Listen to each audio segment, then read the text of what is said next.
Salam saudara, bertemu dengan saya Pendeta Manahan Sihombing di channel YouTube Hombing Manahan Channel atau HMC. Dalam kesempatan ini saya mau mengajak kita merenung satu topik, yaitu hamba Tuhan sejati, yang saya sarikan dari Yesaya 53. Saudara, apabila kita bicara tentang Nabi Yesaya, Nabi ini ternyata berasal dari keluarga kerajaan, orang terpandang, orang terhormat. Dia melayani cukup lama, antara 750 sampai 700 tahun sebelum Yesus lahir. Dan masa pelayanannya itu bersamaan dengan masa pelayanan Mika, dan mereka berdua melayani setelah masa pelayanan Amos dan Hosea. Daerah pelayanan Yesaya itu ada di kerajaan Yehuda. Kita tahu kerajaan Israel bersatu hanya pernah dipimpin oleh 3 raja, yaitu Saul, Daud, dan Salomo. Itu antara tahun 1050 sampai 930 sebelum Masehi. Setelah Salomo, kerajaan itu terpecah. Selanjutnya yang di utara kita kenal tetap Israel, dan orang-orang yang berasal dari kerajaan Israel utara inilah yang selanjutnya kita lebih kenal sebagai orang Samaria. Sedang yang di selatan beribu kota di Yerusalem menyebut diri mereka sebagai kerajaan Yehuda, dan dalam perjalanan selanjutnya orang-orang dari kerajaan inilah yang kita kenal sebagai orang-orang Yahudi. Saudara, secara sosial Yesaya itu melakukan pelayanan pada masa puncak kejayaan Yehuda. Tetapi juga Yesaya menjadi salah satu saksi mata tentang keterpurukan kerajaan sepupu mereka Israel saat diporak-porandakan oleh Asyur sekitar tahun 722 sebelum Masehi. Itu dicatat dalam 2 Raja-Raja 17. Saudara, kitab Yesaya digolongkan dalam kitab nabi-nabi besar bersama Yeremia, Yehezkiel, dan Daniel. Sebelum kita membahas tentang bagaimana konsep Yesaya tentang hamba Tuhan sejati dalam Yesaya 53, kita ketahui dulu terlebih dahulu hakikat hamba yang sering sekali kita ucapkan dalam keberadaan kita sebagai orang percaya, dan seharusnya demikian. Tapi yang menjadi pertanyaan, telah kita simak nanti berdasar Yesaya 53, pantas atau tidak kita mengidentifikasi diri sebagai hamba Tuhan? Dalam bahasa Ibrani, hamba disebut ebed, dan Yunani doulos. Dalam bahasa Indonesia cocok diterjemahkan budak, hamba pelayan, lebih rendah dari seorang pembantu. Dan seorang hamba itu adalah orang yang bekerja untuk keperluan orang lain, cara seusus tuannya, bukan untuk dirinya. Dia wajib mengabdi tetapi untuk kepentingan tuannya. Dan konsep hamba ini dalam konsep keagamaan orang Israel dipakai untuk menunjukkan kerendahan diri mereka sebagai umat Tuhan, sebagai umat Allah di hadapan Allahnya. Dan dalam hidup orang percaya, konsep hamba itu menunjuk kepada suatu sikap penyerahan hak pribadi secara utuh kepada Kristus yang menjadi Tuhan dan Juru Selamat kita. Saudara, Yesaya 53 itu bicara tentang nubuatan tentang Mesias, hamba yang harus menderita untuk membebaskan umatnya.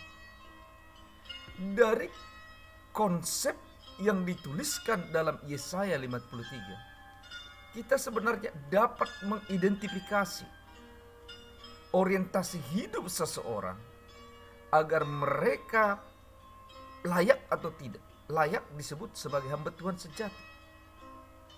Ingat, Yesaya sedang mengingatkan bangsa Yehuda yang sekalipun saat itu mereka sedang dalam masa kejayaan, tapi Yesaya berkata, engkau tidak bisa menyandarkan hidup dan keselamatanmu di atas kejayaan Yehuda sekarang.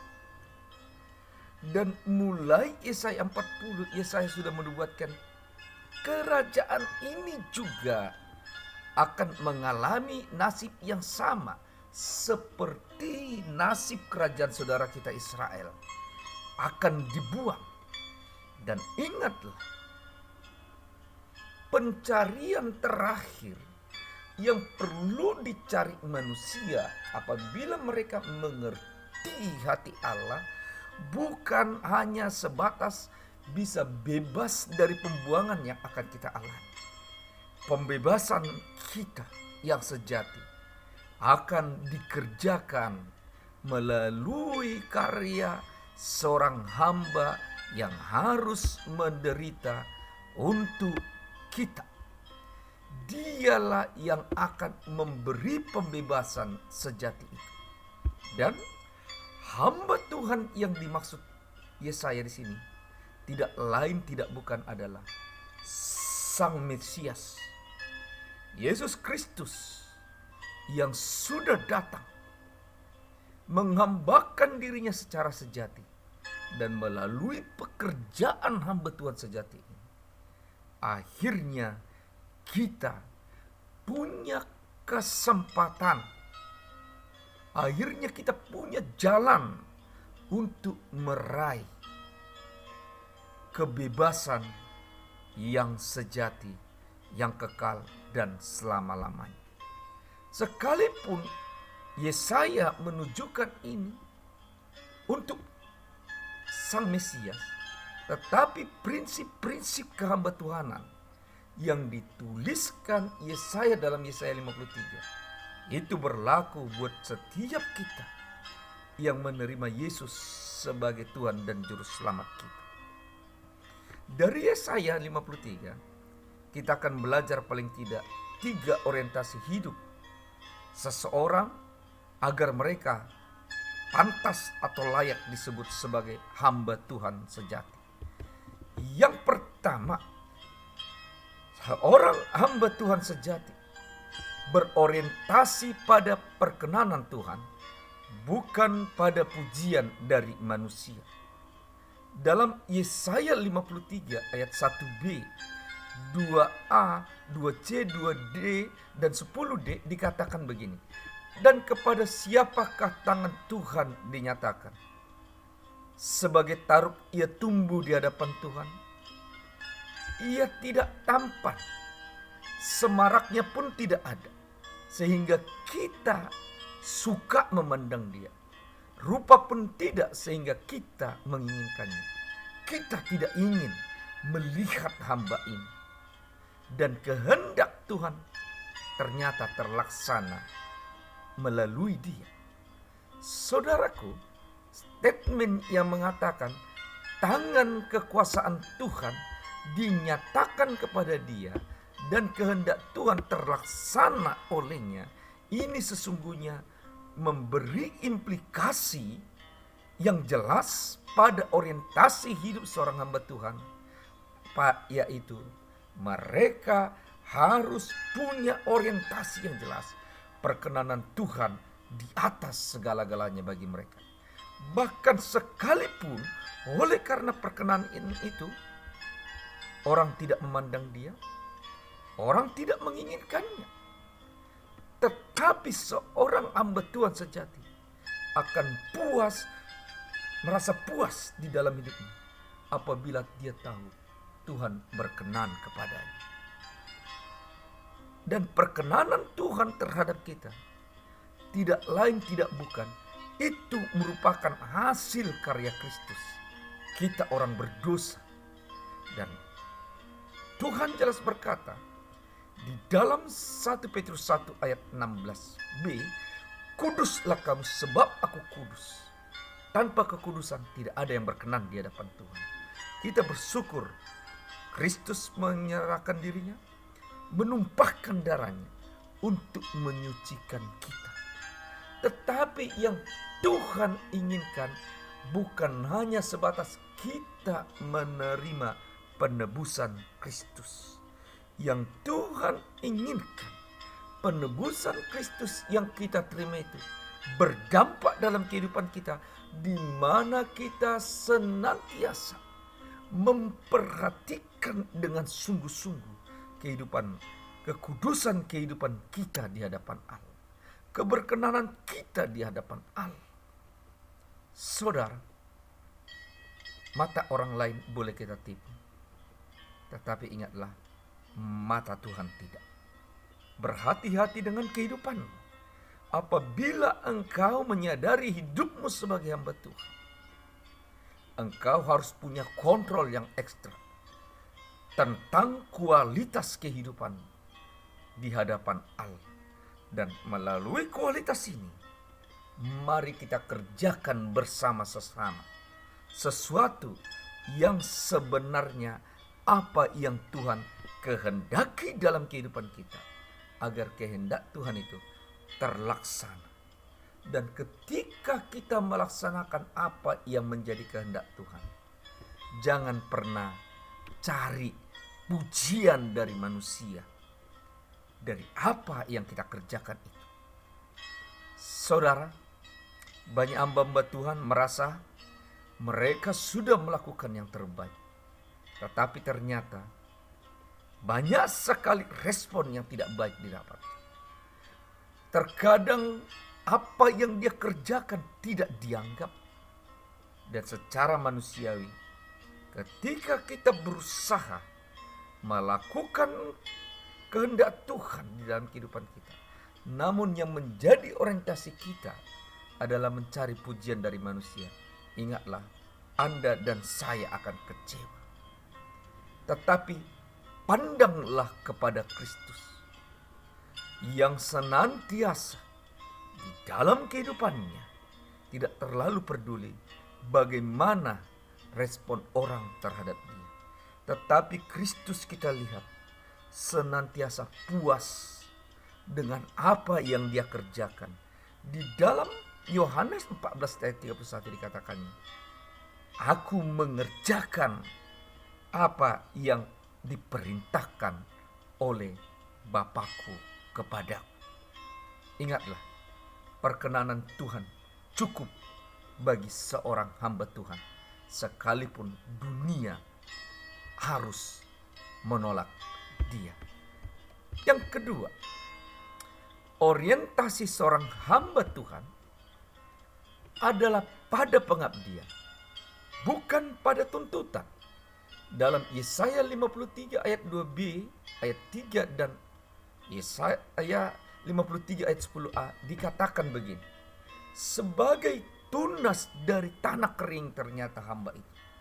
Ia dihina dan dihindari orang, penuh kesengsaraan, biasa menderita kesakitan, sangat dihina, orang menutup muka terhadap dia. Dan bagi kita pun, dia tidak masuk hitungan. Bahkan dikatakan di dalam Yesaya 53 ayat 10a, Tuhan berkehendak meremukkan dia dengan kesakitan. Tetapi ingatlah, saat dia berada demikian, Kristusmu dan Kristusku, dia tidak pernah mundur. Dia tidak menuntut kepada Bapa yang mengutus dia. Bahkan ketika di Bukit Getsemani, ketika dia tahu kepedihan salib akan jatuh kepada diri, dia meminta kepada Bapanya di surga, Bapa, apabila mungkin, biarkan cawan ini lalu daripadaku. Tetapi jangan kehendakku ya Bapa, kehendak-Mu jadilah.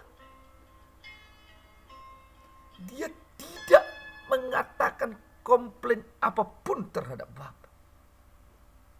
Dia rela menerima semuanya. Demi suatu pengabdian, demi suatu perjuangan, sesuai dengan apa yang Bapa bebankan kepada dia. Oleh karena begitu besar kasih Allah akan dunia ini, sehingga Ia telah mengaruniakan Anak-Nya yang tunggal, supaya setiap orang yang percaya padanya tidak binasa, melainkan beroleh hidup yang kekal. Perolehan hidup yang kekal bagi setiap orang yang percaya tidak akan didapatkan tanpa pengorbanan Kristus. Kristus tunduk pada kehendak Bapa. Dia serahkan dirinya disalib, dihina, dicaci, dimaki, diludahi, diejek.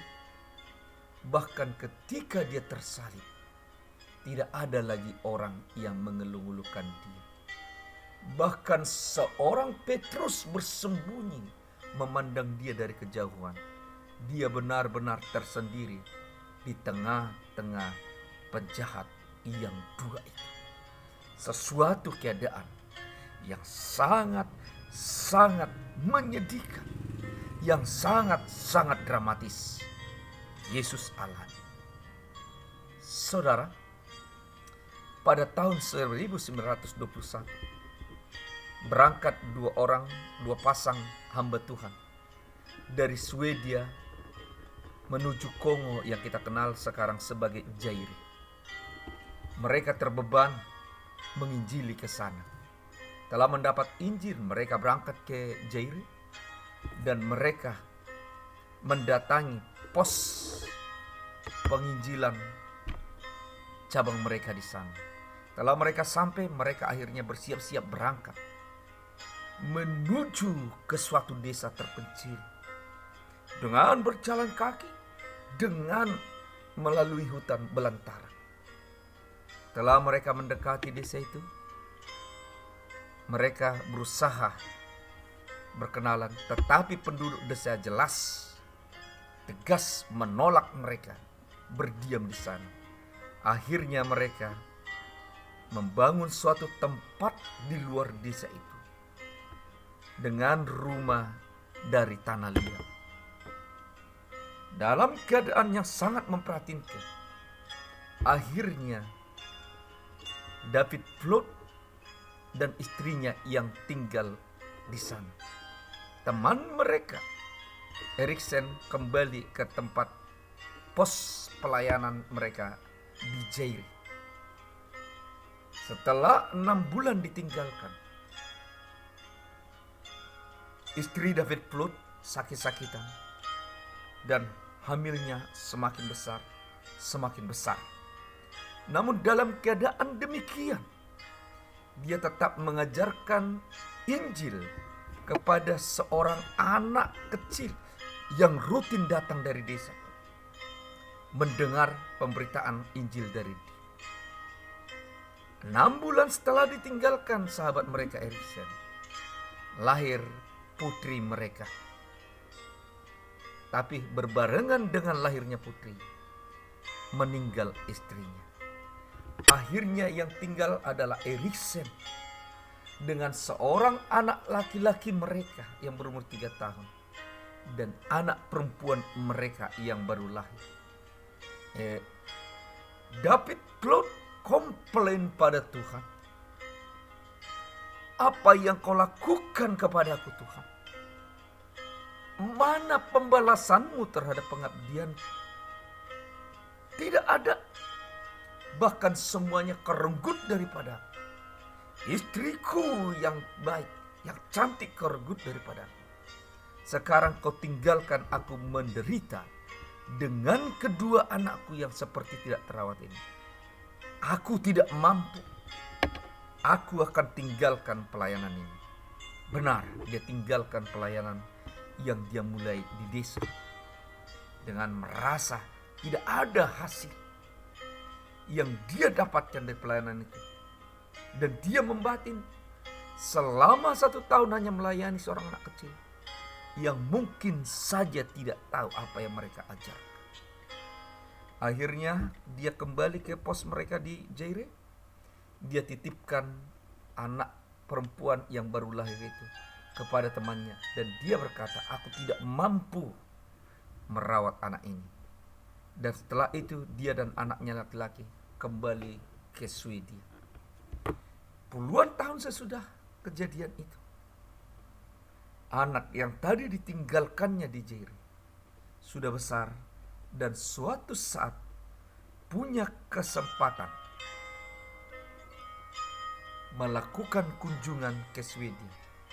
Dan anak perempuan ini merasa ini adalah berkat Tuhan yang luar biasa. Singkat cerita, mereka berangkat dari Jaire, dan sebelum sampai ke Swedia, mereka singgah di London.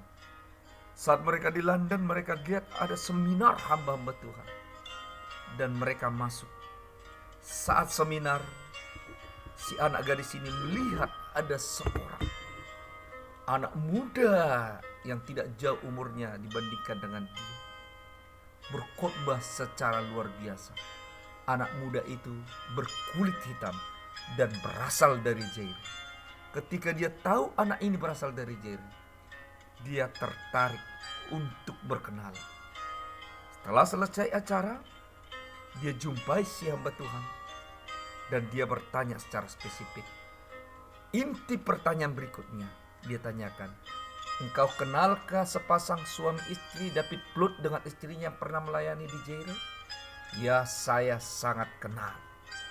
Dari merekalah saya mendengar berita Injil. Dari merekalah saya mengenal Kristus. Dan dari merekalah saya akhirnya bisa dipakai Tuhan luar biasa seperti sekarang. Menggembalakan ratusan ribu jemaat. Punya begitu banyak SPI. Bahkan mendirikan sekolah-sekolah teologi. Terima kasih untuk sepasang hamba Tuhan itu yang sudah mengubahkan hidupku. Akhirnya si anak gadis pergi ke Swedia. Saya sudah bertanya kepada badan penginjilan di sana. Dia bisa bertemu kembali dengan ayahnya. Dan waktu dia masuk ke rumah ayahnya, dia lihat keadaan yang sangat memprihatinkan. Seorang mantan hamba Tuhan hidup berantakan luar biasa. Di rumahnya berserakan botol-botol minuman. Hidup dalam keadaan yang sangat-sangat amburadul. Tidak terawat. Dan akhirnya si anak gadis ini memperkenalkan diri kepada si ayah. Aku anakmu yang puluhan tahun yang lalu kau tinggalkan di Jaire. Tapi puji Tuhan, akhirnya kita bertemu kembali. Ketika si anak menyebut puji Tuhan, si ayah marah luar biasa. Jangan sebutkan Tuhan di hadapan. Tidak ada Tuhan, aku tidak percaya pada Tuhan. Tuhan itu adalah kejam. Dia mengambil semuanya dari aku. Dia tidak perhitungkan apa yang kukerjakan padanya. Tetapi si anak berkata, ayah salah. Yang engkau kerjakan dengan mama, pengorbanan mamaku di Jaire, itu tidak pernah sia-sia. Karena anak yang pernah kalian layani di sana sudah menjadi hamba Tuhan yang luar biasa. Pada saat itu David Plaut bertobat. Dan puji Tuhan, sebelum dia meninggal, dia bisa pulih kembali. Saudara, ketika kita mau menjadi hamba Tuhan yang sejati, tetapi kita senantiasa menuntut Tuhan mengerjakan sesuatu sesuai dengan apa maunya kita, suatu saat kita akan sampai pada titik kekecewaan. Tetapi ketika kita melakukannya dengan pengabdian demi pengabdian demi pengabdian, apapun boleh habis dari kita, tubuh, jiwa, dan roh kita boleh terambil. tetapi pengabdian adalah satu kepuasan bagi setiap kita. Dan yang ketiga, seorang hamba Tuhan yang sejati itu berorientasi pada kebenaran, bukan pada haknya. Dalam Yesaya 53 ayat 11 dengan 12 dikatakan, sesudah kesusahan jiwanya ia akan melihat terang dan menjadi puas. Dan hambaku itu sebagai orang yang benar akan membenarkan banyak orang oleh hikmatnya. Membenarkan banyak orang. Kebenaran adalah orientasinya. Dan kejahatan mereka dia pikul. Sebab itu aku akan membagikan kepadanya orang-orang besar sebagai jarahan. Yaitu sebagai ganti karena ia telah menyerahkan nyawanya ke dalam maut. Saat engkau mau jadi hamba Tuhan yang sejati, engkau siap kehilangan semua hakmu. Paulus berkata di dalam Filipi 1 ayat 21, bagiku hidup adalah Kristus dan mati adalah keuntungan. Dan di Galatia 2 ayat 20 dikatakannya, aku telah disalibkan dengan Kristus. Aku sudah mati, aku kehilangan hak. Namun aku hidup, tetapi bukan lagi aku sendiri yang hidup, melainkan Kristus yang hidup di dalam aku. Dan hidupku yang kuhidupi sekarang di dalam daging adalah hidup oleh iman dalam Anak Allah yang telah mengasihi aku dan telah menyerahkan dirinya untuk aku. Jadi saudaraku, jangan takut kehilangan hakmu untuk Tuhan. Jangan takut. Biarkan Tuhan ambil semuanya. Apa maunya Tuhan? Tetapi ingatlah, ketika engkau kehilangan hakmu, engkau merasa engkau bersusah-susah seperti percuma dan telah menghabiskan kekuatanmu dengan sia-sia dan tak berguna. Namun hakmu dan hakku terjamin pada Tuhan, dan upahku dan upahmu ada disediakan Allah. Jangan takut. Kristus sudah menunjukkannya kepada kita. Dia sudah pikul salibnya. Dia sudah korbankan nyawanya. Tetapi ingatlah, sekalipun dia bukan kejar apa yang menjadi upahnya, kepadanya dibagikan orang-orang besar sebagai jarahan. Tidak ada tokoh yang lebih spektakuler daripada Yesus. Tidak ada tokoh yang lebih besar daripada Yesus.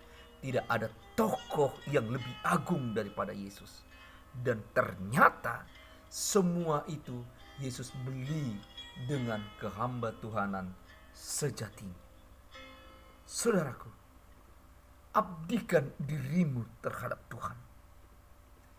Pikul salibmu sekalipun salib itu berat. Jangan pernah letakkan dia, karena salib itulah nanti menjadi jembatan yang menyeberangkan engkau dari medan hidupmu yang berat sekarang kepada sesuatu kehidupan yang penuh dengan kebahagiaan. Jangan pernah letakkan salib sampai engkau layak menerima mahkota yang Tuhan sediakan kepadamu. Sangat indah pernyataan dalam Mazmur 126. Orang yang berjalan menangis sambil menabur benihnya akan pulang dengan sorak-sorai sambil membawa berkas-berkasnya. Biarlah kita saat ini seperti kehilangan hak kita. Tapi ingatlah, di dalam Tuhan, hakmu dan hakku terjamin secara aman. Kiranya Tuhan memampukan kita hidup sebagai hamba-hambanya yang sejati. Dalam segala keadaan apapun, kita hanya tahu untuk bekerja bagi Tuhan. Kita hanya tahu hidup dalam kerendahan hati dan tidak penuh dengan tuntutan-tuntutan. Dan kita hanya tahu bahwa hak kita sudah tidak ada lagi. Tuhanlah yang berhak atas hidup kita. Salam, Tuhan memberkati.